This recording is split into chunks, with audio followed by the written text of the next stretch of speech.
पार्वती मैया ने भी भगवान शिव के स्वरूप को देखा। भला अवसर देख करके भगवान शिव के पास में दौड़ी दौड़ी गई और जा करके चरणों में प्रणाम किया। जैसे प्रणाम किया है, जान प्रिया आदर अति कीन्हा, प्रिया जान करके बड़ा आदर किया भगवान शिव ने। और जो आसन सामने कल बताए थे ना, जो आसन वामांग का उठा करके सती जी के लिए सामने रख दिया था, उसी आसन को उठा करके भगवान शिव ने पुनः वामांग में विराजमान किया और कहा, आओ आओ पार्वती विराजो, वाम भाग आसन हर देना। कल क्या कहा था, सम्मुख शंकर आसन देना, आज वाम भाग आसन हर देना। महाराज वामांग में पार्वती मैया को विराजमान किया है। गोस्वामी जी कहते, बैठी शिव समीप हरस आई, भगवान शिव के समीप सन्निकट वामांग में प्रसन्न होकर के पार्वती मैया विराजमान हो गई। और जब वामांग में आसन दिया सामने वाला उठा करके, तो पूर्व जन्म कथा चित आई, पूर्व जन्म की कथा चित्त में आ गई। भगवान शिव ने मेरा त्यागन कर दिया था, इसलिए वामांग का आसन उठा करके सामने दे दिया था, आज पुनः सामने का आसन उठा करके वामांग में दे दिया। अतः मुझे अब भगवान विश्वनाथ ने क्षमा कर दिया और पुनः मुझे स्वीकार कर लिया। पति ही है तू अधिक अनुमानी, बिहसी उमा बोली प्रिय बानी, कथा जो सकल लोक हितकारी, सोई पूछन चाह सहेल कुमारी।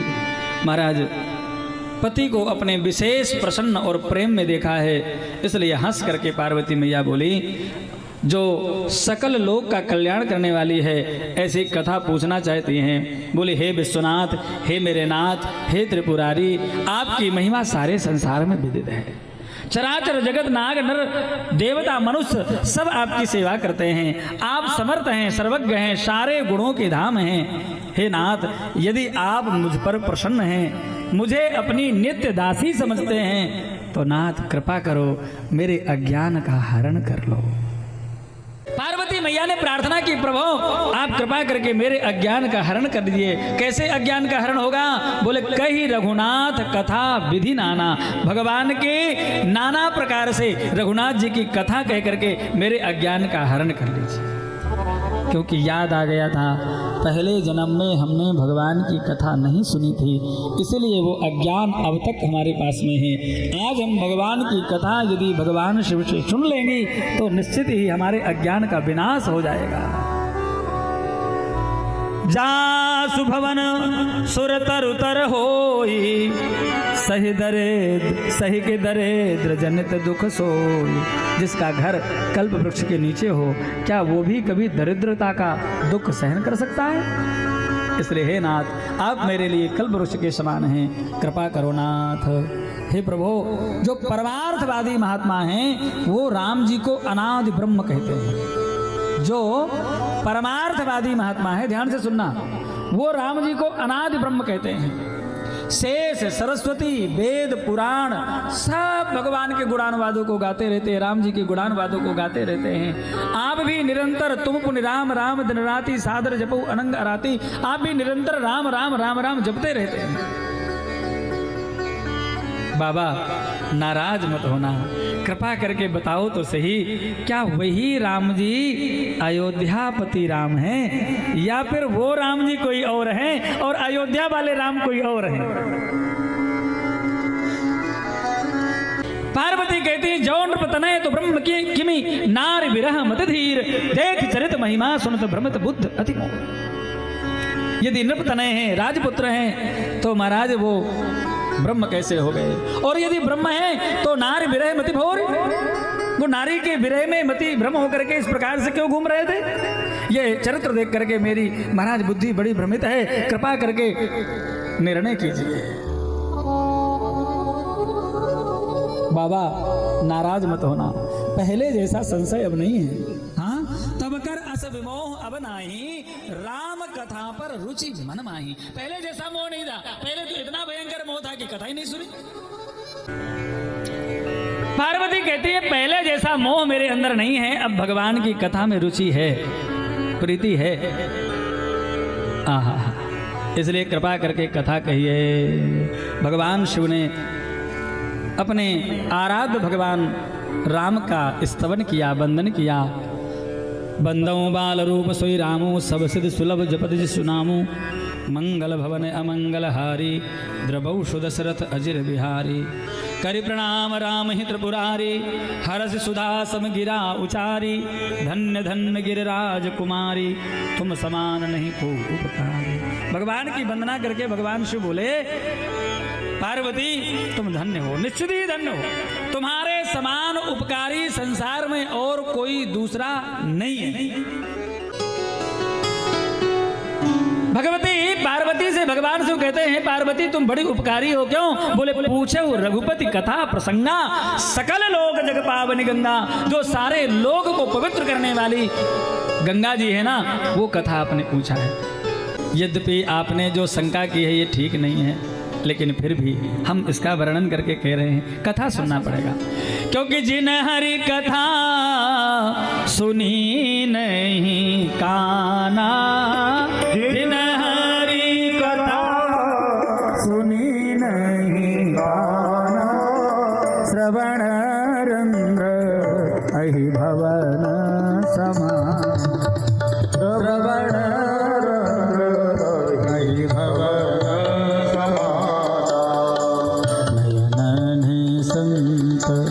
दरस नहीं देखा, नयन संत दरस नहीं देखा, लोचन मोर पंख कर ले, लोचन मोर पंख कर ले।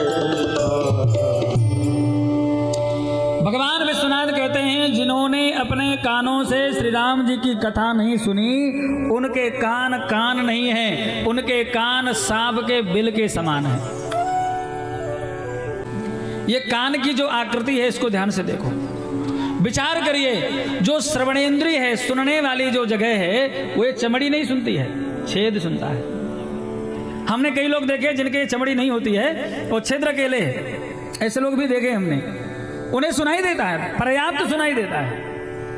तो फिर विचार करो, अलग से ये चमड़ी जोड़ने की जरूरत क्या थी? इसको क्यों ब्रह्मा जी ने जोड़ा? एक सज्जन कह रहे थे चश्मा कैसे लगाएंगे? हाँ, चश्मा इसी में फंसता है ना, कानों में। मास्क भी लगाना पड़ता है आजकल, लेकिन भैया मास्क बनाने वाले, चश्मा लगाने वाले लोग और भी व्यवस्था कर लेते हैं। इन कान की जो आकृति है ध्यान से देखिए, दोना जैसी है। कैसी है? दोना जैसी है। मानो ब्रह्मा जी कहना चाहते हैं पिबंत ये भगवत आत्मना सताम कथामृतम श्रवण पुटेषु समृतम। वो जीव धन्य है जो कान रूपी दोनान में भगवान की कथा रूपी अमृत भर भर करके निरंतर पीते रहते हैं, वो जीव धन्य है। अर्थात ये कान भगवान की कथा सुनने के लिए ही मिले।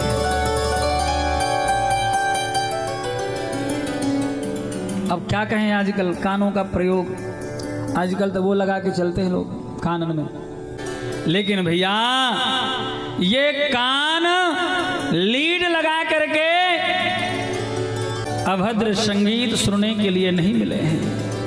ये कान मिले हैं भगवान की कथा सुनने के लिए। संसार के जितने व्यवहार के कार्य हैं उतने प्रयास करके ठीक है व्यवहार कर लो, बाकी प्रयास करो महाराज इन कानों से हम भगवान की कथा सुनेंगे। और यदि कथा नहीं सुनी तो ये कान सांप के बिल के समान है। नयन निसंत दर्शन नहीं देखा, लोचन मोर पंख कर लेखा। जिन्होंने अपने नेत्रों से संतों का दर्शन नहीं किया, बोले उनके नेत्र मोर पंख में बने हुए नेत्र के समान है। भगवान शिव कहते हैं देवी, भगवान के जन्म के अनेक हेतु हैं, अनेक कारण हैं। जो भगवान बिन पग चले सुने बिन काना, कर बिन कर्म करे विधिनाना, आनंद रहित सकल रस भोगी, बिन बानी बक्ता बट जोगी। वो भगवान भी अपने सेवक के बस में हैं। वो अपने भक्तों के ऊपर कृपा करने के लिए समय समय पर नाना प्रकार के अवतार लेकर के कृपा करते रहते हैं। अरे जब जब हो ये धर्म के हानि, जब जब हो ये धर्म के हानि, बाढ़हि असुर अधम अभिमानी, बाढ़हि असुर अधम अभिमानी, करहि अनीत जाए नहीं बरनी,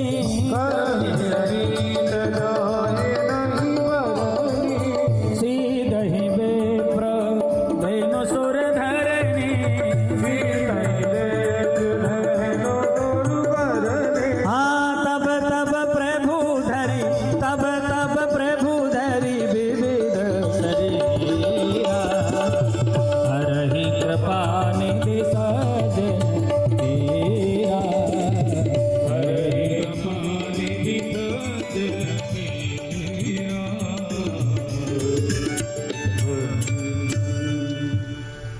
जब जब धर्म की हानि होती है, असुर बढ़ते हैं, अनीत करते हैं, ब्राह्मण गौ संत दीन दुखियों को सताते हैं, तब तब भगवान विविध रूप धारण करके, विविध शरीर धारण करके प्रकट होते हैं और सज्जनों की पीड़ा को हरण करते हैं। सताम सज्जना नाम, संतों की पीड़ा को हरण करते हैं, भक्तों की पीड़ा को हरण करते हैं। असुर मार थापहि सुरन, असुरों को मार करके देवताओं की स्थापना करते हैं। राखहि निज श्रुति सेत, अपने वेद की मर्यादा को स्थापित करते हैं। एक बात ध्यान से सुन लेना, जो लोग वेद की मर्यादा का उल्लंघन करके मनमुखी चलते हैं, उनकी खैर नहीं है। जग विस्तार ही विशद जस राम जन्म कर हेतु, महाराज भगवान के जन्म के ऐसे कारण होते हैं। राम जन्म के हेतु अनेका परम विचित्र एकते एका, अनेक हेतु है राम जन्म के जो परम विचित्र हैं, एक से एक बढ़ करके हैं। भगवान शिव कहते हैं पार्वती एक आध दो कारण में कह करके सुना रहा हूं। पहला कारण सुनो, राम जी के जन्म का पहला कारण बाबा कहते हैं, द्वारपाल हरि के प्रिय दो, द्वारपाल हरि के प्रिय दो, जय अरु विजय जान सब गो, जय अरु विजय जान सब गो। विप्र श्राप से दूनऊ भाई, विप्र श्राप से दूनऊ भाई, तामस असुर देह दिन पाई,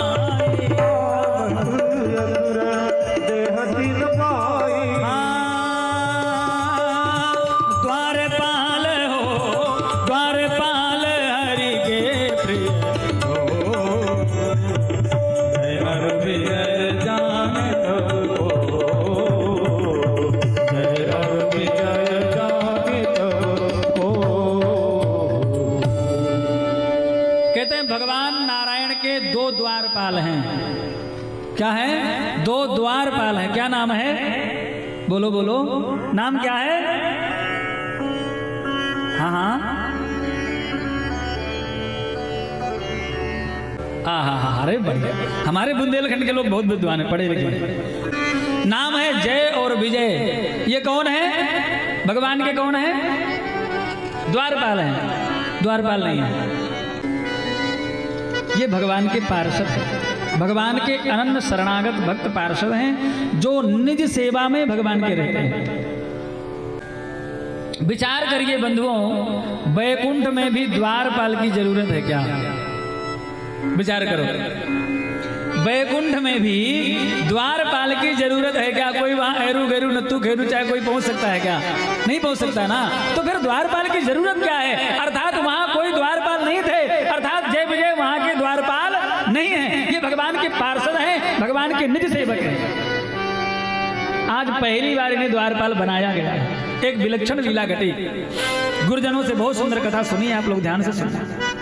भगवान लक्ष्मी नारायण से सैया पर विराजमान है, नारायण पौड़े लक्ष्मी मैया चरणों का संवाहन कर रही हैं। तभी महात्माओं की कुछ जमातें बैकुंठ में पहुंच गई, 2-4 जमात साधुओं की पहुंची और जाकर के भगवान की स्तुति की है। एक जमात ने कहा, वज्रादपि कठोराणि मृदूनि कुसुमादपि। कुछ संतों ने कहा कि नाथ आप पुष्प से भी ज्यादा सुकोमल हैं। कैसे हैं? आपका श्रीअंग पुष्पों से भी ज्यादा सुकोमल है, बहुत कोमल है आप। लक्ष्मी मैया बड़ी भाव विभोर हो गई और बोले वाह, ये महात्माओं ने हमारे प्रियतम के स्वरूप का विधिवत चिंतन किया है, ये जानते हैं भगवान के स्वरूप का। वाह, लक्ष्मी मैया ने भी आशीर्वाद दिया, बिल्कुल सही कह रहे हैं, हमारे प्रियतम पुष्पों से ज्यादा सुकोमल हैं, मैं चरणों की सेवा करती हूँ इसलिए मुझे पता है।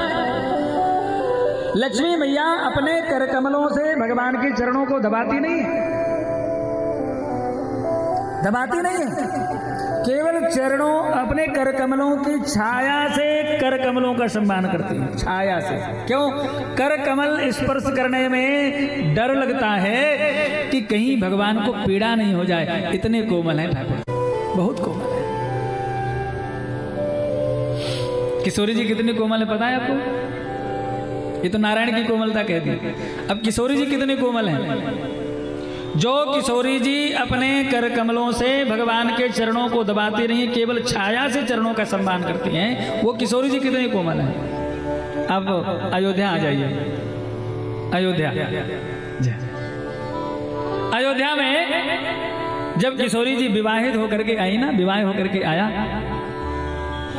तो माता कौशल्या जानती थी कि मेरी लाडली किशोरी जानकी बहुत सुकोमल है, इसलिए महल के प्रथम दरवाजे से लेकर के और अंतःपुर तक माता कौशल्या ने करोड़ों करोड़ों कमलों का पराग निकलवा करके रास्ते पर बिछवा दिया है। मेरी किशोरी जानकी पद्मराग पर चल करके जाएगी, कमलों के पराग पर चल करके जाएगी, क्योंकि सुकोमल है।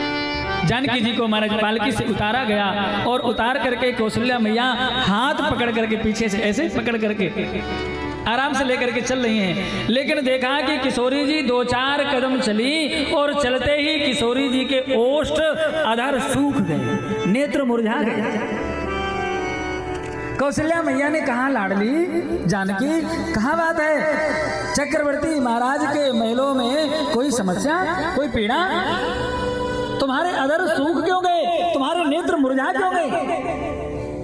किशोरी जी ने कहा, माँ कुछ नहीं, आपने जो ये पद्मराग बिछाया है ना, ये मेरे चरणों में चुभ रहा है।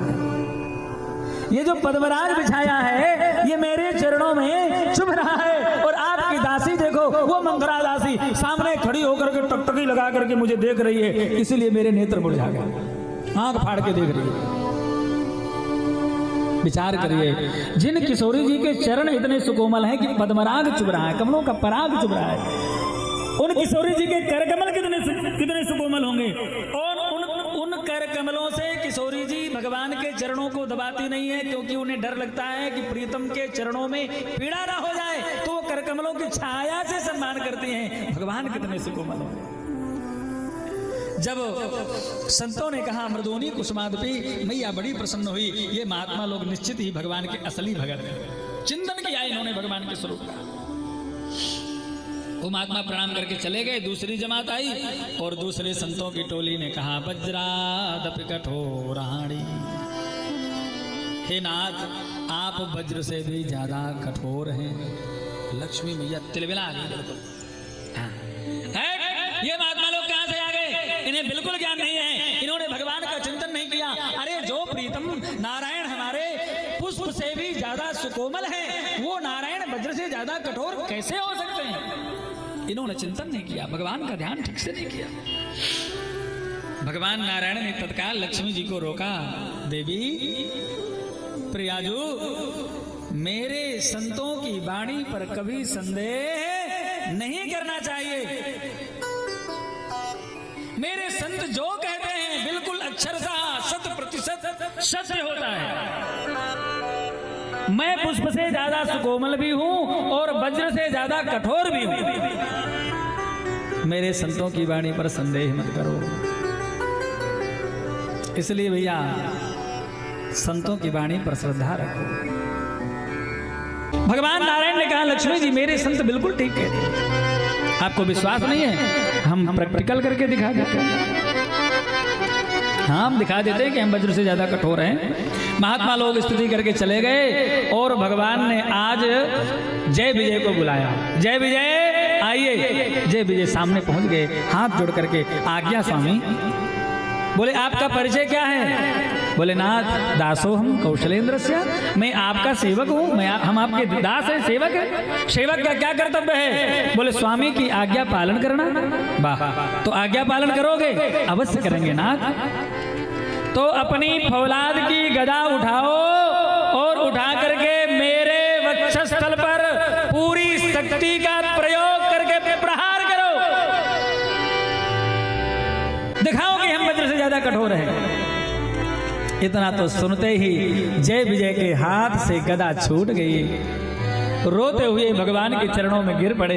मेरे नाथ, मेरे सर्वेश्वर, हम जब सोचे भी आपके ऊपर प्रहार करने की, उससे पहले हमारे प्राण निकल जाए, ये हाथ टूट जाए, हम कभी आपके ऊपर प्रहार कैसे कर सकते हैं? डांट दिया भगवान ने। बड़े आए, अभी कह रहे थे हम सेवक हैं, स्वामी की आज्ञा पालन करेंगे, अब आज्ञा पालन नहीं कर रहे हो, जाओ दूसरी आज्ञा का पालन करो, दरवाजे पर जाकर के खड़े हो जाओ। आज कोई भी अंदर प्रवेश नहीं करने पाए। पहली बार आज द्वारपाल बनाए गए, अब तक कोई बैकुंठ में द्वारपाल नहीं थे। जाओ दरवाजे पर खड़े हो जाओ, कोई अंदर नहीं आने पाए। जो आज्ञा प्रभु, जा करके जय विजय महाराज दरवाजे पर खड़े हो गए। इधर भगवान ने अपनी माया देवी को बुलाया और बुला करके कहा जाओ मेरे चरणों में चढ़ी हुई जो तुलसी है, उस तुलसी का मकरंद सुगंध वायु के माध्यम से ले जाकर के सनकादि महात्माओं के नासिका में प्रवेश करा दो। सनक, सनंदन, सनातन, सनत कुमार, चार महात्मा जो समाधि की अवस्था में वन में बैठे थे, डूबे हुए थे, उनके नाक में माया देवी ने जाकर के भगवान के चरणों में चढ़ी हुई तुलसी का मंद सुगंध मकरंद वायु प्रवेश कराया। प्रवेश कराते ही समाधि खुल गई और चारों तरफ सूंघने लगे, चारों तरफ सूंघ रहे थे और एक दूसरे को जगा रहे थे, चलो चलो चलो, निमंत्रण आया है। निमंत्रण कहां से? वैकुंठ से निमंत्रण आया है। भगवान के चरणों में चढ़ी हुई तुलसी का मकरंद आया है, भगवान ने स्मरण किया है, चलो दर्शन करने चलते हैं। जय विजय चारों सनकादि महात्मा महाराज वहां से उठ करके दौड़े हैं वैकुंठ की तरफ और दौड़ते दौड़ते गए। जैसे ही वैकुंठ में प्रवेश करने लगे, प्रवेश करते ही जय विजय ने रोक तलवार भाला लगा दी, अंदर नहीं जा सकते। हे महात्मा, जब देखो तब वैकुंठ में चले जाते हो, कुछ काम नाम है नहीं, वैसे घूमते रहते हो, चलो बाहर जाओ, अंदर नहीं जा सकते। सनकादि थोड़ी सी पीछे हो गए, फिर से कहा भगवान जाने दो, हम लोग दर्शन करने जाते रहते हैं, भगवान हमारे हैं, हम भगवान के, हम नहीं जाएंगे तो कौन जाएगा? फिर से प्रयास किया तो फिर से रोक दिया, फिर तीसरी बार प्रयास किया, तीसरी बार भी रोक दिया। जब तीसरी बार भी रोका तो सनकादि के नेत्रों की तेवड़ी चढ़ गई, टेढ़ी हो गई, मुख लाल हो गया, नेत्र क्रोध से लाल हो गए हैं। और महाराज सनकादि महात्माओं ने बड़ी तेजी से डांट करके कहा, जय विजय, अब तक तो वैकुंठ में कभी कोई द्वारपाल नहीं था, कोई रोक टोक नहीं थी, ये वैकुंठ है, कोई मृत्यु लोक नहीं है। तुम्हारी बुद्धि मृत्यु लोक के प्राणियों जैसी हो गई है, तुम हम महात्माओं को रोक रहे हो, इसलिए जाओ, तुम्हें श्राप देते हैं, तुम मृत्यु लोक में जाकर के राक्षस हो जाओ। ये राक्षसों जैसा करते हैं, संतों का तिरस्कार करना, जाओ राक्षस हो जाओ। तुमने हमें 3 बार रोका है, इसलिए तुम्हें भी 3 बार 3 जन्म राक्षस बनना पड़ेगा। इतना तो सुनते ही चरणों में धड़ाम से जय विजय गिर गए, रोने लगे। नाथ, हमारा इसमें कोई दोष नहीं है, सर्वेश्वर भगवान ने हमें आज्ञा दी थी किसी को प्रवेश मत करने देना, इसलिए उनकी आज्ञा से हमने रोका, आपने हमें व्यर्थ में श्राप दे दिया। बड़ी तेजी से रोने लगे। जय विजय के रुदन को देख करके सनकादि को भी दुख हुआ। तब तक भगवान रुदन सुन करके लक्ष्मी जी के सहित वहीं दरवाजे पर आकर के प्रकट हो गए। भगवान ने सनकादिकों के चरणों में प्रणाम किया। मेरे नाथ, मेरे सनकादिकों महात्माओं, मेरे भक्तों ने, मेरे शरणागतों ने, मेरे सेवकों ने, मेरे पार्षदों ने जो अपराध किया है, मैं क्षमा मांगता हूं उनकी तरफ से। वृत्यापराधे सर्वेपि स्वामिनो दंडयिष्यते। यदि सेवक अपराध करे तो स्वामी भी दंड का भागीदार होता है, क्योंकि हमने उन्हें ठीक से सिखाया नहीं है। इसलिए नाथ, आप कृपा करके मुझे भी दंड दे दीजिए, क्योंकि इन्होंने मेरी आज्ञा का पालन किया है, मेरे पार्षदों से, मेरे भक्तों से जो अपराध हुआ है, कृपा करके आप क्षमा कर दीजिए। सनकादि महात्माओं का क्रोध भगवान का दर्शन करके थोड़ा सा ठंडा हुआ। तो सनकादि महात्माओं ने विचार किया कि भगवान क्षमा हमसे मांग रहे हैं, प्रणाम हमें कर रहे हैं बार बार, लेकिन अपना जय विजय को कह रहे हैं, हमें अपना नहीं कह रहे हैं। इससे सिद्ध होता है कि हमने भगवान के पार्षदों का तिरस्कार करके अपराध किया है। हमसे ज्यादा जय विजय की भक्ति है जिन्हें भगवान अपना कह रहे हैं। हमारी अभी इतनी भक्ति नहीं है, इतनी आराधना साधना नहीं है, इसलिए हमसे अपराध हुआ है, हमें क्षमा मांगना चाहिए। सनकादिकों ने कहा जय विजय हमें क्षमा कर दो, हमसे अपराध हो गया, चिंता मत करो, एक बार आपके उद्धार का कारण हम ही आकर के बनेंगे। सनकादि ही प्रहलाद जी के रूप में अवतरित हुए थे और हिरण्यकशिपु का उद्धार का माध्यम बने। भगवान ने कहा लक्ष्मी जी देख लिया, अब ये राक्षस बनेंगे और पूरी ताकत का प्रयोग करके मेरे ऊपर गदा मारेंगे, बाण चलाएंगे, बरछी मारेंगे, भाला मारेंगे, लेकिन मैं तिल भर हिलूंगा भी नहीं, ये मुझे तिल भर नहीं हिला पाएंगे।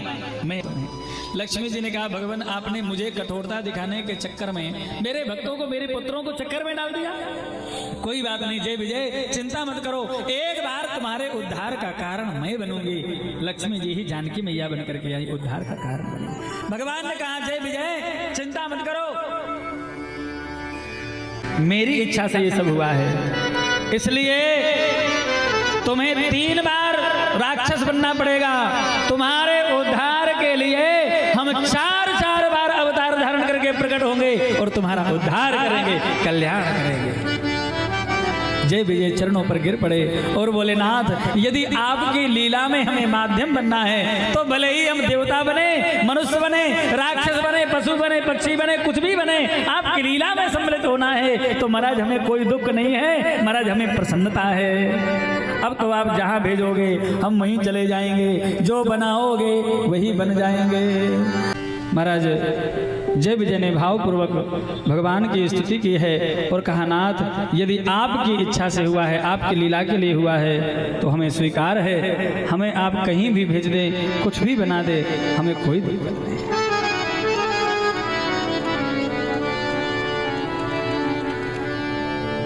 वही जय विजय विप्रश्रापते दूनो भाई, तामस असुर देह तिन्ह पाई, कनक कशिपु अरुहाटक लोचन, जगत विदित सुरपति मत मोचन। ब्राह्मण जी के श्राप से, सनकादिकों के श्राप से दोनों भाइयों ने तामस देह, असुर देह प्राप्त की। एक बार हिरण्याक्ष हिरण्यकशिपु बने, दूसरी बार में रावण और कुंभकर्ण बने, तीसरी बार में शिशुपाल और दंत्रवक्त्र बने। हिरण्यकशिपु का वध करने के लिए भगवान प्रहलाद जी को माध्यम बना करके नृसिंहावतार धारण करके उद्धार किया। हिरण्याक्ष का वध करने के लिए भगवान वाराह अवतार धारण करके उनका उद्धार किया। पुनः रावण कुंभकर्ण का उद्धार करने के लिए भगवान राम रूप से अवतरित हुए। हे पार्वती, एक अवतार भगवान का रामावतार इन जय विजय के लिए हुआ। कृष्णावतार में शिशुपाल दंत्रवक्त्र का उद्धार किया। एक कल्प में कश्यप अदिति ने महान तप किया, उन्होंने वरदान मांगा, उनके लिए महाराज भगवान ने अवतार धारण किया। एक कल्प में जलंधर नाम का एक दैत्य हुआ, जिनकी पत्नी वृंदा बड़ी पतिव्रता थी, जिसके पातिव्रत धर्म के प्रभाव से उसका संहार नहीं हो रहा था। भगवान विष्णु ने छल करके महाराज उसके पातिव्रत धर्म को नष्ट किया। बाद में जालंधर का वध किया तो वृंदा ने श्राप दे दिया। 2 श्राप दिए वृंदा ने। एक तो श्राप दिया कि तुम्हारा हृदय पत्थर जैसा है, तुम्हारा हृदय पत्थर जैसा कठोर है, तुमने इतना निष्ठुर कार्य किया, इसलिए जाओ तुम पत्थर हो जाओ। तो भगवान शालिग्राम बन गए। और एक दूसरा श्राप दिया कि तुम्हें मनुष्यावतार धारण करना पड़ेगा, क्योंकि तुमने मनुष्यों जैसा कृत्य किया है, इसलिए तुम्हें मनुष्य बनना पड़ेगा। तो एक अवतार भगवान का वृंदा के श्राप को अंगीकार करके रामावतार भगवान का। तहां जलंधर रावण भयऊ, उस बार जलंधर ही रावण बना था। जय जय श्री राधे।